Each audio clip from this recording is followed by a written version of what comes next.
Kære medlemmer, kollegaer og venner, nu nærmer juleaften sig. Det er en aften, hvor vi hver især viser hinanden godhed og omsorg og næstekærlighed. Ligeledes så nærmer vi os et nyt år, en ny begyndelse. Jeg har nu siddet som formand for HK Luftfart i SAS i snart et år.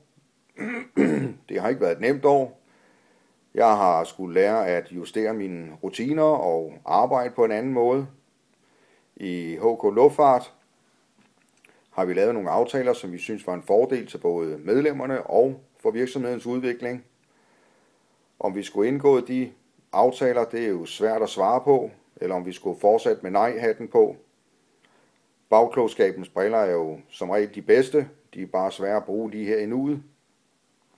Ligeledes har vi gjort krav over for SAS om forhold med brud på vores overenskomst, såsom måden SAS administrerer 034-vagterne på, måden SAS afholder os for rimelig restitution i forhold til enkelte hviledage. Der taler vi om 30-35 timers sagen.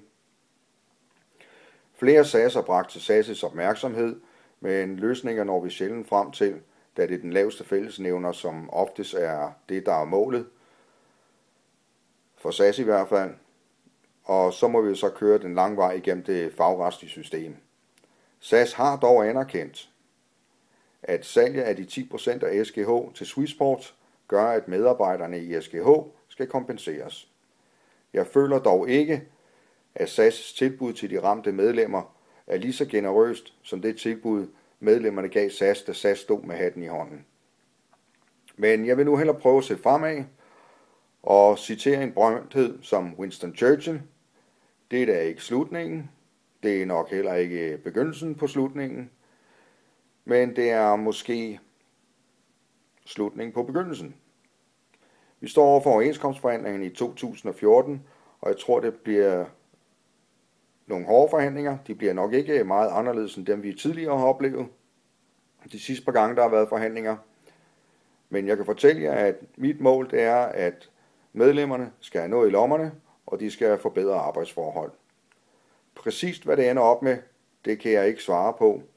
Men jeg ved, at mange medlemmer de kæmper med deres private økonomi. Jeg ved, at mange medlemmer de kæmper for at have et rimeligt privatliv. Men jeg ved også, at rigtig mange medlemmer de kæmper loyalt og ærkært over for virksomheden. Men i den her juletid, så vil jeg da gerne opfordre jer alle sammen til at rejse jer op, når du har hørt den her julehilsen, og kig dig omkring, og se på den nærmeste person omkring dig, om det er et barn eller en voksen, om det er en kollega eller en arbejdsleder, om det er en mand eller en kvinde. Giv vedkommende et ordentligt kram og ønsk dem god jul og godt nytår. Vi har alle sammen nogle basale behov. Og vil vi have vores basale behov opfyldt, bliver vi nødt til i det nye år at rejse os sammen og holde hinanden i hånden og stå sammen om vores krav. Så fra mig af, rigtig god jul og rigtig godt nytår.